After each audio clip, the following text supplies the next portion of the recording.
সকাল সকাল রবিবাসরীয় প্রচারে বিষ্ণুপুরের বিজেপি প্রার্থী সৌমিত্র খাঁ রোদ গরমকে উপেক্ষা করে দলীয় কর্মী সমর্থকদের সাথে করে নিয়ে প্রচারে পা মেলালেন সৌমিত্র।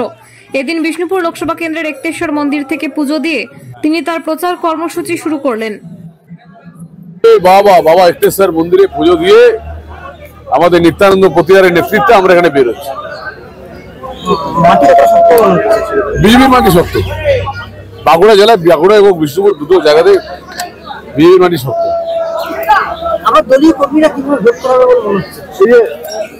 আমি তো নিজে অবাক হয়ে যাই, কর্মীরা বিজেপিকে এতটা ভালোবাসে আর তার সঙ্গে সঙ্গে আমারও একটা তো ভালোবাসছে।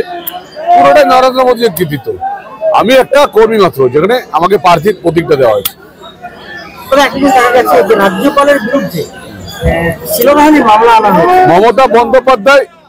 মমতা বন্দ্যোপাধ্যায় 2019 সালে এক ইলেকশন কমিশনারকে ঠিক এইভাবেই মহিলা দিয়ে ট্যাপিং করেছিল। আমার নাম করে যদি রাজ্য সরকার কেস করে, তো আমি বলতে চাই সমস্ত ইলেকশন কমিশনার অফিসার যারা বাইরে থেকে আসছেন তাদের কাছে আমার অনুরোধ, তৃণমূল কংগ্রেস মহিলা দিয়ে ট্যাপ করে নানা রকমের ফাঁসানোর আপনাদেরকে চেষ্টা করবে। জেলায় জেলায় জেলা দপ্তরে অনেক অফিসাররা আপনাদেরকে ফাঁসানোর চেষ্টা করবে। এটা থেকে একটু সাবধানে থাকবেন। হোয়াটসঅ্যাপ মেসেজ বা পার্সোনাল ভাবে কোনো মহিলা অফিসারই হোক বা কোনো মহিলা সুন্দরী দেখতে কোনো মহিলার সঙ্গে না দেখা করাটাই ভালো। इलेक्शन कमिश्नर जितना सब बाहर से आ रहा है, मेरा यही विनती है, मैं आपसे पूरा मीडिया का माध्यम से पूरा इलेक्शन कमिश्नर को बोलना चाहता हूं, जितने सारे महिला को इलेक्शन कमिश्नर ऑब्जर्वर का साथ मुलाकात करने चाहते हैं, सबका सीसीटीवी रखिएगा, नहीं तो आप लोग का फांसाने के चक्कर में होगा। ममता बंदोपाध्याय के नया कारसाजी है, 2019 में भी किए थे, इसलिए सबका सतर्क रहना चाहिए, नहीं तो सबको ब्लैकमेल करेंगे। क्योंकि ममता बनर्जी पूरा जिला प्रशासन को और जिला पुलिस स्टाफ को सबको निर्देश दिया है, महिला ट्रैपिंग करो। ये तृणमूल कांग्रेस का नया एक संदेश है सबको, महिला ट्रैपिंग। केंद्रीय তদন্তকারী সংস্থা বলছে কালীঘাটে বাবুর কণ্ঠস্বর মিলে গেছে, এবার কে জেলে? আমি তো বলি মমতা দিদি আপনার ভাইপোকে ইমিডিয়েট জেলে ঢোকানো উচিত। ভাইপো জেলে ঢুকবেই। বার্তা একটাই, মমতা বন্দ্যোপাধ্যায় যেটা ধরেছে সেটাকে নষ্ট করেছে।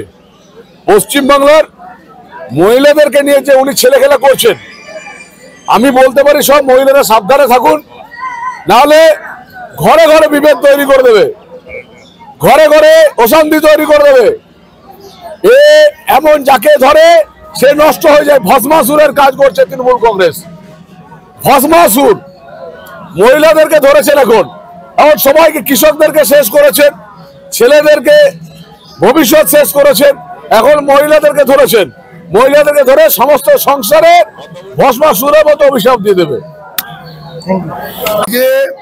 বাঁকুড়া 2 নম্বর মন্ডলে আমাদের যেভাবে চলছে আর কি র্যালি, সেই র্যালির দিন আজকে আমরা এসেছি। বাবার থানে পূজা করিয়ে আমাদের কাজ শুরু করব।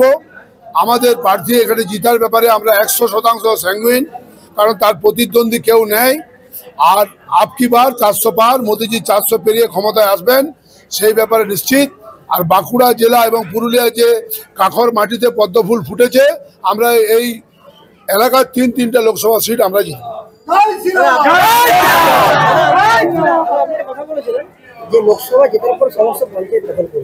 করবো তো, কে আটকাবে? করবো তো। থাকবে কোথায় তৃণমূল? থাকবে কোথায়?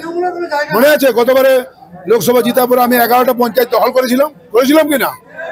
কোনো অসুবিধা আছে নাকি? প্রত্যেকটা পঞ্চায়েতে বিজেপি যেভাবে প্রতিদ্বন্দ্বিতা করেছে, প্রত্যেকটা পঞ্চায়েতের ঘাড়ের গোড়ায় নিঃশ্বাস ফেলছে। যখনই জিতে যাবে এই জোশটা আর এই যৌবনটা তৃণমূলে থাকবে না, আপনি পালিয়ে যাবেন। অবশ্যই অধিকাংশ জায়গায় করেছিল, বিশেষ করে প্রশাসনকে সঙ্গে নিয়ে। প্রশাসন সঙ্গে না থাকলে তৃণমূল বলে কিছু নাই। আছে কি তৃণমূল বলে? কোথাও কিছু নাই। খালি ওই যে একটা বাবা চুষিলাটি চুষবো একটা গরম দেখায়, কি বলে ওই লক্ষ্মীর ভান্ডার। আমরা 3000 টাকা করে অন্নপূর্ণা ভান্ডার দেবো, 3000 টাকা করে।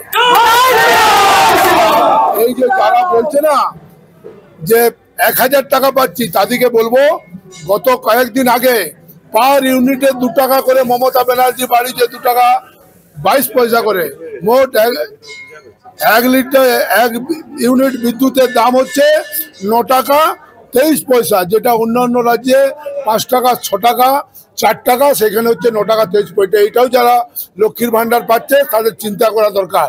উনি 1000 টাকা দিচ্ছেন, ডান হাতে আর বাঁ হাতে সেই মাসেই 1000 টাকা ইলেকট্রিক বিলে উনি শোধ করে নিচ্ছেন। আমরা গতবারের ডবল ভোটের ব্যবধানে বিষ্ণুপুর লোকসভা আমরা জিতি।